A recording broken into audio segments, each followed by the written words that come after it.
I just saw an interesting case which I would like to share with you. A 52-year-old female patient suffering from severe pain at the lateral aspect of the lower leg around the ankle, but also pain at the lateral lower leg and upper leg, and also some pain in the back, in the gluteal area, but exclusively on the left side. And she came to me saying that she went to doctor and they did some examinations, some MRI and some bone scan, the whole package. And according to the medical imaging, what is the problem? Well, she has bilateral facet joint problem. Some facet joint degeneration, whatever. And the medical team decided to give a denervation injection of the facet joint. And in the coming weeks, 3 or 2 more injections are planned. So until now, there is no change at all. Okay, so she's convinced in her head, I have a facet joint problem. But at the same time, she also has the feeling, that's strange because my ankle hurts so much. This is the key element of my pain. And if you then listen carefully to her story, and this is the important thing I would like to share with you, making a diagnosis based on medical imaging only, and certainly when we are talking about back problems, that doesn't make any sense. Yeah? We know that medical imaging gives you a certain image, but that's a moment in time, but that's absolutely not conclusive. And if you come back to this facet story of that lady, well, yeah, there were bilateral signs of degeneration, but her symptoms are exclusively to the left. And then the next question you can ask yourself, can a facet joint problem radiate pain down the leg so far until the ankle? And the answer is most likely not. And what about the right side? On the right side, she doesn't have any symptoms at all. So when I asked her when did it start, she told me it started about 3 months and a half ago. And it started slowly. It started in the peripheral area. Yeah, it started, first symptoms were around the ankle, the lower leg, and then it moved up. And then she also felt her back. And when I asked her what disturbs you the most in your daily life, well, when she's sitting a lot, she has more back pain. And when she's walking a lot, she has more leg pain. But in the morning, she doesn't experience any pain at all. But let's say in the late afternoon or the evening, when she wants to do a walk with her dog, then it's really problematic. She has a lot of pain, specifically in the lateral aspect of the lower leg. Okay. Is there any problem with coughing and sneezing?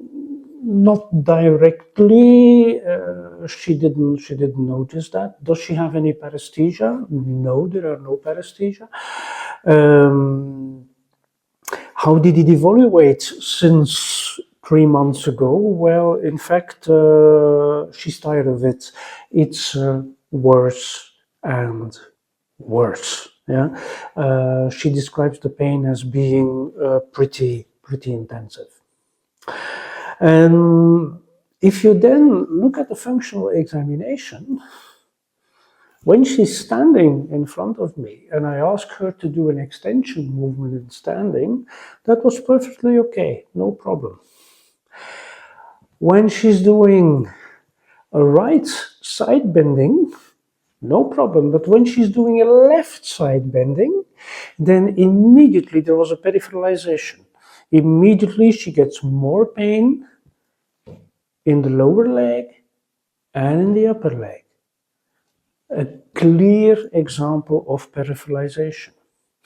Flexion in standing was not that bad as side bending, but coming back from flexion to extension, that was not a fluent movement.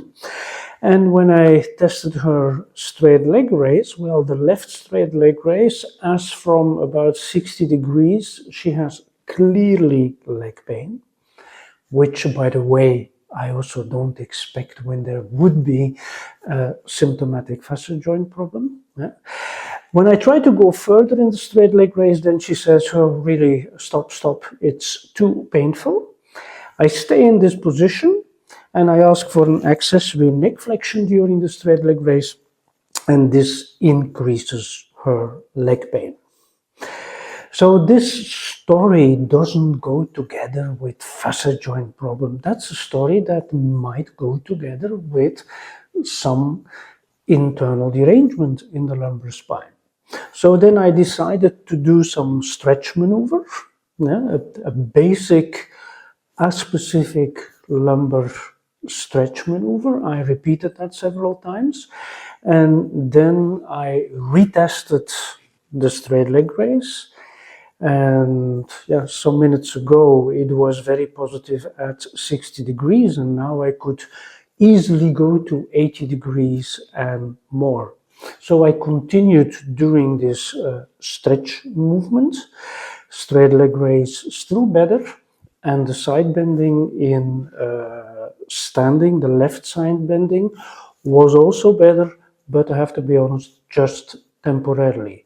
When she stays in that position, then she feels that slowly but surely there is more peripheralization again. So the hypothesis of today, she has some kind of lateral internal derangement. I explained her that, but I also talked about the prognosis. There is good news and perhaps there is less good news. When we would like to reduce a lateral derangement by using manual techniques and also exercises, then we have about 50% chance that it succeeds. So there's also 50% chance that it doesn't succeed. And I'm going to see her again in 2 days. So I'm going to evaluate again. I'm going to see how the tests are at that moment and what she's telling me. But the good news is, anyhow, if it is a real lateral internal derangement, there's also a mechanism of spontaneous cure or spontaneous evolution. Anyhow, the future should look bright for her, I hope. So I gave her some home exercise, some self-treatment exercise, and I'm curious what she's going to tell me the next time when I see her. So, moral of the story: listen to the patient, take time for your history. Try to reveal through the history what the nature of the problem is, and then focus on a practical and a good functional examination. And then, of course, re-examine. You know what Cyriax used to say so many years ago? Never take an X-ray, and if you take one, don't look at it. That's funny. Of course, medical imaging has its advantage, but the most important thing is inspection, history, functional examination. So, talk to you later. Bye-bye.